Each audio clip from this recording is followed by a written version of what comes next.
করা যাক। আজকে আমরা যা যা শিখবো, আজকে আমরা শিখবো অটোক্যাড কি, অটোক্যাড 2020 কোথায় ব্যবহৃত হয়, অটোক্যাড 2020 বেসিক ওভারভিউ এবং কিভাবে একটা ড্রয়িং ওপেন, সেভ এবং বন্ধ করতে হয়, নতুন ড্রয়িং কিভাবে তৈরি করব ওইটার একটা সঠিক পদ্ধতি আমরা জানবো। এরপরে আমরা দেখব একটা ড্রয়িং কিভাবে আমরা ম্যানেজ করতে হয়, কিভাবে পরিচালনা করতে হয় জুম এবং প্যান কমান্ডের মাধ্যমে। এরপর অটোডেস্ক থেকে হেল্প কিভাবে আমরা নিব, এই বিষয়গুলো আমরা ডিটেলস আজকে আলোচনা করব। সবশেষে থাকবে অটোডেস্ক 360 ক্লাউড সার্ভিস কিভাবে ব্যবহার করব, তার নিয়মাবলী এবং এটা ব্যবহার করা কেন দরকার। সো এই চ্যাপ্টারটাতে আমরা একদম বেসিক জিনিসগুলো শিখবো, ইউআই শিখবো। এখানে আসলে আমাদের প্রজেক্টে কিছুই থাকবে না। সো শুরু করা, তার মধ্যে এটা একটা কোশ্চেন যে আসলে কোন কোন জায়গায় আমরা ব্যবহার করি। অটোক্যাড আসলে টেকনিক্যাল সেক্টরে কাজ করতে গেলে যে কোনো কোম্পানি যারা টেকনিক্যাল ড্রয়িং তৈরি করে সবাই মূলত অটোক্যাড ইউজ করে। এরপরে যেমন ধরেন কনস্ট্রাকশন ইন্ডাস্ট্রিতে এটা ব্যবহার করে, আর্কিটেক্ট, ইঞ্জিনিয়ার, উৎপাদনকারী অথবা কন্ট্রাক্টররা এটা ব্যবহার করেন। তারপরে এভিয়েশন ম্যানেজমেন্টে এটা ব্যবহৃত হয়, অটোমেটিক শিপ ডিজাইন সহ কোন জায়গায় নাই যেখানে এটা ইউজ হয় না। আপনি দেখেন যেখানেই আপনার টেকনিক্যাল ড্রয়িং এর দরকার হচ্ছে ওইখানেই কিন্তু প্রথমে তারা অটোক্যাডটা বেছে নিচ্ছে। সো আমরা এখন দেখব যে কেন অটোক্যাডটা আসলে ব্যবহার এত বেশি করা হয় এবং আমরা কেন অটোক্যাড 2020 ব্যবহার করব। সো অনেকেই অটোক্যাড ব্যবহার করেন অত্যন্ত নিখুঁত ড্রয়িং তৈরি এবং সহজে তা পরিবর্তন করা যায় বলে, যার কারণে কিন্তু অনেকেই অটোক্যাড ইউজ করে এবং অটোক্যাড একটা স্ট্যান্ডার্ড সফটওয়্যার হিসেবে ইন্ডাস্ট্রিতে ইউজ হয়। আপনি যখন একটা অটোক্যাড দিয়ে কাজ করবেন আপনি কিন্তু অটোক্যাড দিয়ে সিভিল, ইলেকট্রিক্যাল, মেকানিক্যাল, আর্কিটেকচারাল এবং যে কোনো ধরনের কাজই করতে পারবেন। সো যখন ইন্ডাস্ট্রিতে আমরা কাজ করতে যাই এই ড্রয়িংগুলো ট্রান্সফার করা খুবই সহজ হয় এবং একজন একজনের সাথে শেয়ার করা সহজ হয়। কারণ আমরা যখন একটা আর্কিটেকচারাল প্ল্যান করছি ওইটার উপরই দেখা যায় সিভিল ইঞ্জিনিয়াররা তাদের কাজটা করে, আবার ওইটার উপরই ইলেকট্রিক্যাল ইঞ্জিনিয়াররা ইলেকট্রিক্যাল কাজটা করে।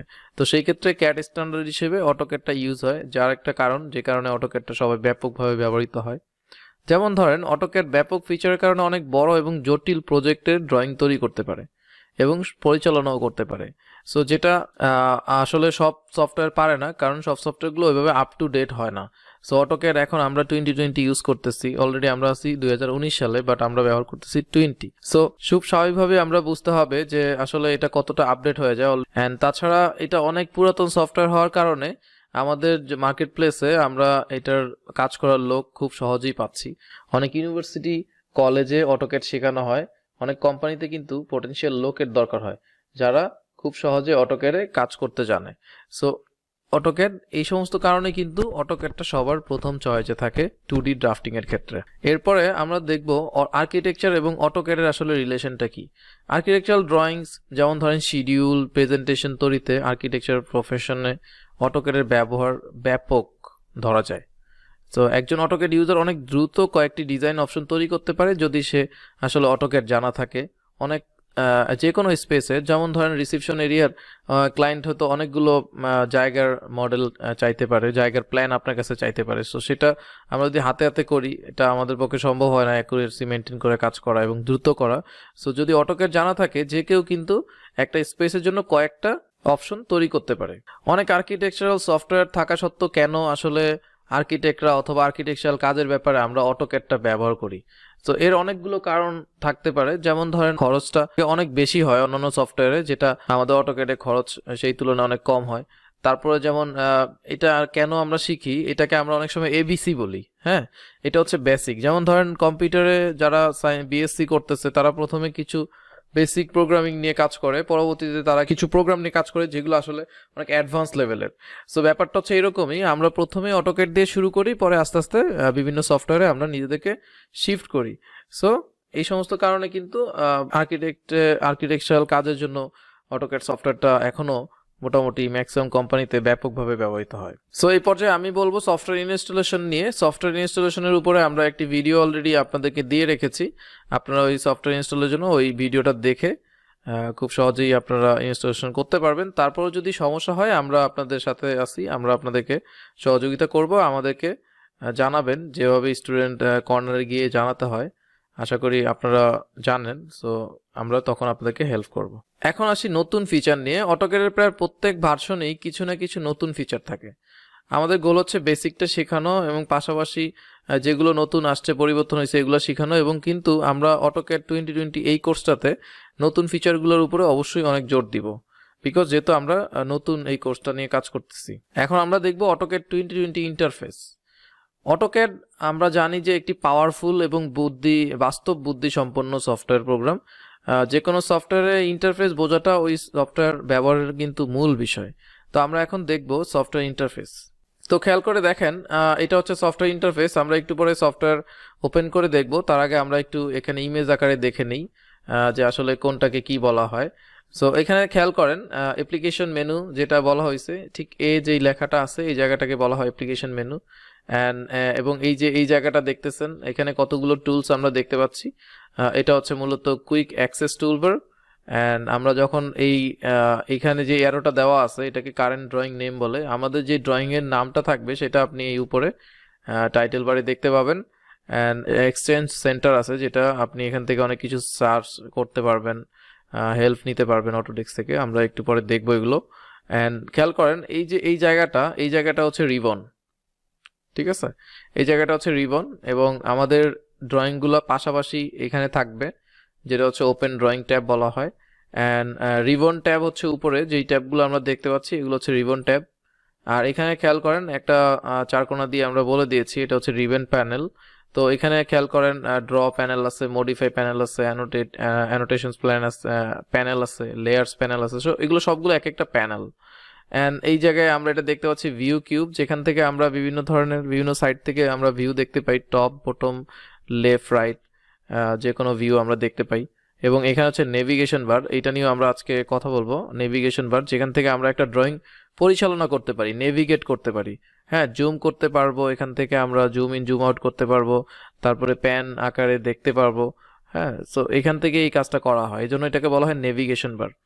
তারপরে খেয়াল করেন এটা হচ্ছে ওয়ার্ক স্পেস লিস্ট। আমরা এখান থেকে আমাদের কোন ওয়ার্ক স্পেসে আমরা কাজ করতে চাই এটা আমরা সেট করে নিতে পারবো। যেমন এখানে অনেকগুলো ওয়ার্ক স্পেস আছে, 2D ড্রাফটিং অ্যান্ড অ্যানোটেশন আছে, 3D মডেলিং আছে।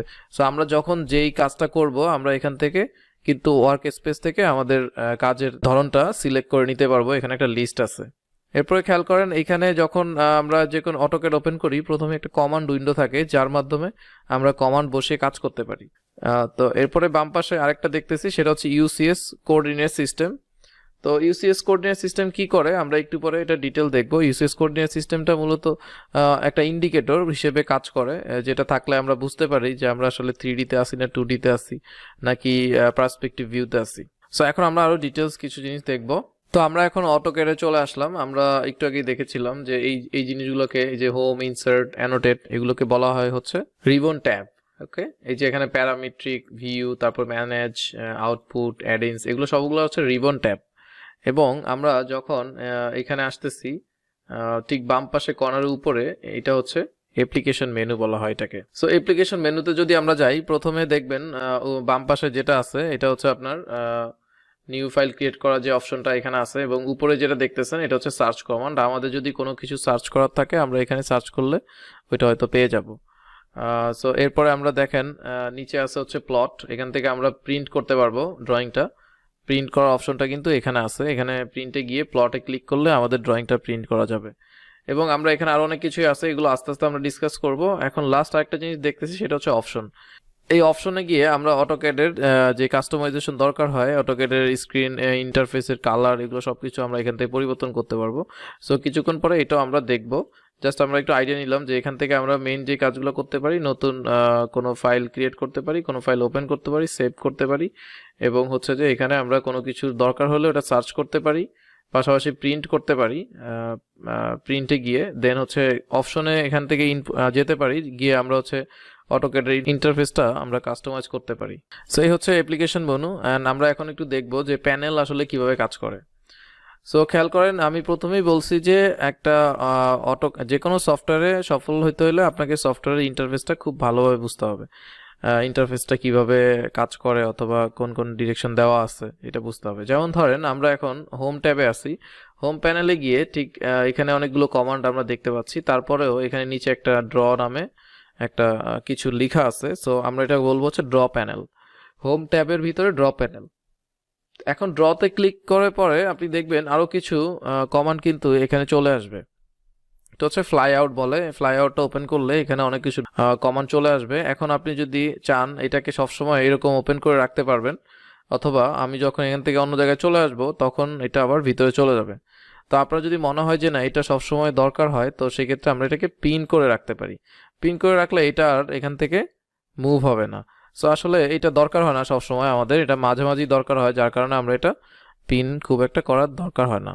সো আমরা যেভাবে ড্র প্যানেলটা দেখলাম তার পাশেই দেখেন মডিফাই প্যানেল আছে। আমরা এখানেও সেম একটা ফ্লাই আউট আছে। আপনি যদি চান এই ফ্লাই আউটটা অলওয়েজ অন থাকুক, সেক্ষেত্রে আমরা পিন করে রাখতে পারি, তাহলে এটার অফ হবে না।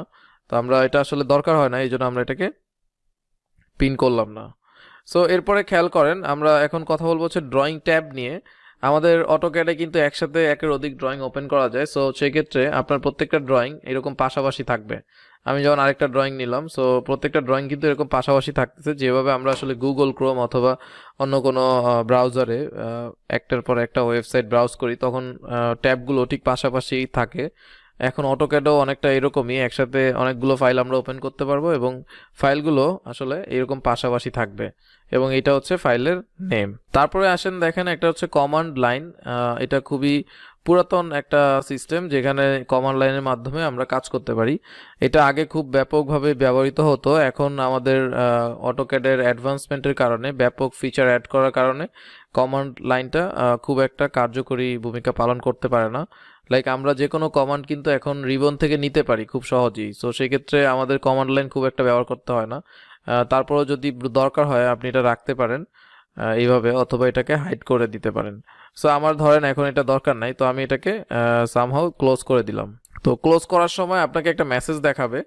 এই মেসেজটাতে আপনাকে একটু স্টাডি পড়তে হবে যে কি বলা হয়েছে। সো যখনই যে কোনো সমস্যায় আপনি যদি কিছু করতে যান, দেখাচ্ছে যে সমস্যা, তখন ওইটা পড়বেন। ওইটা যদি আপনি পড়েন, আপনি বুঝতে পারবেন যে আসলে সমস্যাটা কি হয়েছে এবং এটার সলিউশনটা কি হবে।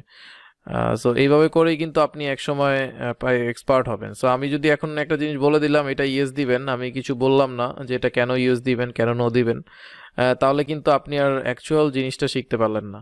সো তখন অবশ্যই নিজ দায়িত্বে আপনাদেরকে এই যে কোনো কিছু যখন আসবে এটা অবশ্যই লক্ষ্য করে আপনাকে সলিউশনের দিকে যেতে হবে। সো সেটা যখন আপনি পারবেন না সেটা আলাদা, কিন্তু অ্যাটলিস্ট জানতে হবে যে আপনার সমস্যাটা কি হয়েছিল। So do you want to close the command line window? আমি বলতেছি যে ইয়েস, হ্যাঁ আমি করে দিতে চাই। তো এখানে আরেকটা লাইন আছে যেটার মধ্যে to display the command line window again press control 9। তার মানে আমরা যদি কোনোভাবে এটাকে অফ করে দিই অ্যান্ড এটা যদি আবার দরকার হয় তখন আমরা কন্ট্রোল 9 প্রেস করব, তাহলে কিন্তু এটা চলে আসবে। সো আমরা ইন্টারফেসে কিছু বেসিক জিনিস এখানে শিখে ফেললাম। এখন আমরা আরেকটা জিনিস বাদ আছে, সেটা আমরা দেখি নাই। সেটা হচ্ছে স্ট্যাটাস বার। সো খেয়াল করেন এখানে স্ট্যাটাস বার আছে। এই স্ট্যাটাস বারে আসলে এই জায়গাতে বিভিন্ন সেটিংস এবং ড্রয়িংয়ের স্কেলটা দেখা যায়। খেয়াল করেন এখানে কিন্তু স্কেলটা আছে এবং অনেকগুলো সেটিংস এখানে কিন্তু আছে। সো এখানে আমরা ব্লু কালার দেখতেছি কিছু কিছু, যেগুলোর মানে হচ্ছে এই ফিচারগুলো এখন অ্যাক্টিভ, অথবা এটা আমরা বলতে পারি যে টুলসটা অন আছে। হ্যাঁ, এই ফিচারগুলো অ্যাক্টিভ আছে। যেমন আমার এখানে restrict cursor to specified angle, এটা অ্যাক্টিভ আছে। এখানে ডিসপ্লে ড্রয়িং গ্রিড, যেমন এখানে গ্রিডগুলো দেখতে পাচ্ছেন, আপনি যদি এটা উঠিয়ে দেন গ্রিডগুলো চলে যাবে এবং এটার যেই ব্লু কালার ছিল এই কালারটাও কিন্তু এখন আর নাই। সো বুঝতেছি যে যেগুলো ব্লু কালার ওগুলো থাকা মানে হচ্ছে এই ফিচারটা অন আছে আর অথবা অ্যাক্টিভ আছে। সো যখন আমরা যে কোনো একটি আইকনে হোভার করি তাহলে আমরা টুল টিপস দেখতে পাবো। সেটা দেখলে আরো হয়তো বুঝতে পারবো যে কোনটার কাজ কি। লাইক ধরেন আপনি এই আইকনের উপরে আপনার মাউস কার্সারটা রাখলেন, রাখার কয়েক সেকেন্ডের মধ্যেই এখানে দেখাবে যে এটা আসলে কি। So snap cursor to 2D reference points and object snap, এটা বোঝা যাচ্ছে এবং এখানে অস্ন্যাপের একটা শর্টকাট কমান্ডও দেওয়া আছে। এরকম করে প্রত্যেকটা আইকনে যেটাই আপনার দরকার আপনি জাস্ট আপনার মাউসটা রাখবেন, তাহলে সে বলে দিবে যে কোনটা কি। এবং খেয়াল করে দেখবেন নিচে এটার শর্টকাট কমান্ডটাও কিন্তু তখন বলে দিচ্ছে। তো এখন আমরা কথা বলি একটু টাইটেল বার নিয়ে। আমরা সবাই জানি যে টাইটেল বার একদম টপে থাকে। সো টাইটেল বারে মূলত সফটওয়্যারের নাম প্লাস হচ্ছে ফাইলের নামটা থাকে অথবা ড্রয়িং এর নামটা থাকে। হ্যাঁ, সো আমরা এখানে দেখতে পাচ্ছি যে সফটওয়্যারটা বাম পাশে আছে এবং মাঝখানে যেটা দেখতেছি এটা হচ্ছে আমাদের ফাইল নেম ড্রয়িং 2। এবং আমরা এই টাইটেল বারে আরেকটা জিনিস দেখতে পাই, সেটা হচ্ছে আপনার কুইক অ্যাক্সেস টুলবার, যেটা আসলে আমরা কখন ইউজ করি, আমাদের প্রায় যদি কোনো টুলস দরকার হয় তখন আমরা এমন টুলসগুলোকে কুইকলি অ্যাক্সেস করার জন্য মানে কুইকলি ব্যবহার করার জন্য আমরা এই অ্যাক্সেস বারে কিন্তু নিয়ে রাখতে পারি। সো আপনি যদি একটু আমরা দেখেন এখানে এই যে এখানে এই অ্যারোতে ক্লিক করে দেখবেন যে এখানে কিছু কিছু টিক চিহ্ন দেওয়া আছে। টিক চিহ্ন দেওয়া মানে এই জিনিসগুলো আপনার আইকনগুলো এখানে আছে। সো আমাদের যেমন ধরেন এখানে সেভ আছে, সেভটা সবসময় দরকার হয়, এই জন্য কিন্তু এটা আগে দেওয়া হয়েছে। এবং এরপর হচ্ছে সেভ অ্যাজ, তো সেভটা প্রথমে তারপরে সেভ অ্যাজ। সো এখানে যতগুলো আমরা টিক চিহ্ন দিয়ে দিয়েছিলাম অতগুলো কিন্তু এই কুইক অ্যাক্সেস টুলবারে চলে আসছে। সো কুইক অ্যাক্সেস টুলবার যদি আপনি ইউজ করতে পারেন তাহলে অনেক ক্ষেত্রে আপনার সময় অনেক বেঁচে যাবে। এরপর আমরা আসি ইউসিএস আইকনে। সো আপনি যদি দেখেন ইউসিএস আইকনটা আসলে কি, এই সিম্বলের মাধ্যমে আমাদের ড্রয়িং এর ওরিয়েন্টেশনটা আমরা বুঝতে পারি। হ্যাঁ, যেমন ধরেন এখানে এক্স এইদিকে ডান দিকে এবং ওয়াই উপরের দিকে দেখাচ্ছে, আসলে তো তা না এটা। হ্যাঁ, তো এটার মাধ্যমে আমরা ড্রয়িং এর ওরিয়েন্টেশন বুঝতে পারি যে আমাদের কোন দিকে কতটুকু ডিস্টেন্স দিয়েছি অথবা কি অবস্থা, এটা আমরা জানতে পারি। এটি মূলত ভিজুয়ালাইজেশন ইন্ডিকেটর। হ্যাঁ, এটা একটা ভিজুয়ালাইজেশন ইন্ডিকেটর যার মাধ্যমে আমরা বুঝতে পারি কোন মুডে কাজটি হচ্ছে। 3D মুডে হলে 3D মতো দেখা যাবে, 2D মুডে হলে 2D মতো দেখা যাবে। সো এটা দেখে আমরা বুঝতে পারবো যে অন্তত যে কোন মুডে আমি কাজটা করতে পারছি অথবা করে যাচ্ছি। সো এখন আমরা কালার স্কিম চেঞ্জ করব। আমরা এখানে দেখেন আমাদের যে অটোক্যাডের ইন্টারফেসটা এটা অনেকটা ডার্ক দেখা যাচ্ছে। আমরা এই ডার্কটা চেঞ্জ করে অন্য একটা কালার দিতে চাই। সেই ক্ষেত্রে আমরা এখন কি করব, আমরা মেইনলি হচ্ছে অপশনে যেতে হবে। আমাদেরকে যে কোনো কিছু কাস্টমাইজ করতে গেলে আমাদেরকে অপশনে যেতে হবে। সো অটোক্যাডের অ্যাপ্লিকেশন মেনুতে গেলাম, দেন আমরা অপশনে ক্লিক করলাম, তারপরে এখান থেকে ডিসপ্লে। সো যেহেতু এই জিনিসটা ডিসপ্লে রিলেটেড, সেই ক্ষেত্রে আমরা ডিসপ্লেতে চলে যাব। অ্যান্ড দেন হচ্ছে উইন্ডোজ এলিমেন্টের মধ্যে কালার থিম, যে আসলে কালার থিমটা কিরকম হবে। সো এখানে আমরা ডার্ক ছিল লাইট করে দিই। তো বাই ডিফল্ট কালারটা হচ্ছে ডার্ক থাকে, সো এটাকে আমরা লাইট করে দিতে পারি। সো দেখেন অ্যাপ্লাই করে দিলাম।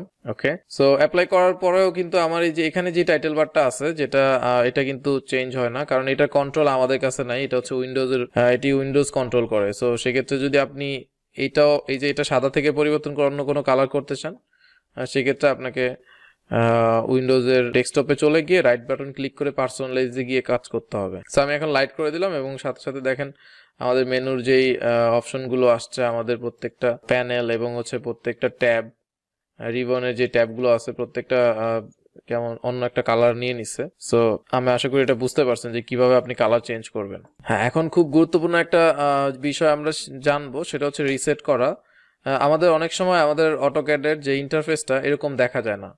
হ্যাঁ, তো দেখা যায় যে এটা আমরা যেভাবে চাচ্ছি ওইরকম নাই, অথবা উপর থেকে কিছু দেখা যাচ্ছে না এখানে, লাইক আপনার এই রিবনে কোনো কিছুই দেখা যাচ্ছে না। তো তখন আমাদেরকে অটোক্যাডটা আসলে রিসেট করতে হবে। রিসেট দিলে আমরা জানি যে যেমন আমরা আগে যখন মোবাইল নষ্ট হইতো আমাদের, আমরা রিসেট দিতাম তখন সেটা আবার জীবন ফিরে পেত। সো অটোক্যাডটাও সেম, যখনই আপনি এরকম ইরেগুলারিটি দেখবেন তখনই, অথবা আপনি কাজ করতে বসছেন দেখলেন যে এখানে রিবন নাই অথবা যেভাবে সেটিং করে রাখছেন ওইভাবে নাই, তো তখন আপনাকে অটোক্যাডটা রিসেট করতে হবে। সো অটোক্যাড রিসেট করার কিছু পদ্ধতি আছে। আমরা অটোক্যাড একটু রিসেট করার জন্য অটোক্যাডটা অন করার পরে আমরা এই ডান পাশে এসে যেই একটা আইকন দেওয়া আছে এই আইকনে এসে ওয়ার্ক স্পেসটা আমরা সুইচ করতে পারি। যেমন ধরেন আমরা কাজ করতে চাইছিলাম হচ্ছে 3D modelling A for example, but এখানে আছে হচ্ছে 2D ড্রাফটিং অ্যানোটেশন। হ্যাঁ, এখানে হচ্ছে যে ড্রাফটিং অ্যানোটেশন আছে। সো এটা আমরা না করে আমরা 3D করতে চাই, অথবা হচ্ছে যেটা বললাম এখন 3D মডেলিং করতে চাই। সো সেক্ষেত্রে এটা কিন্তু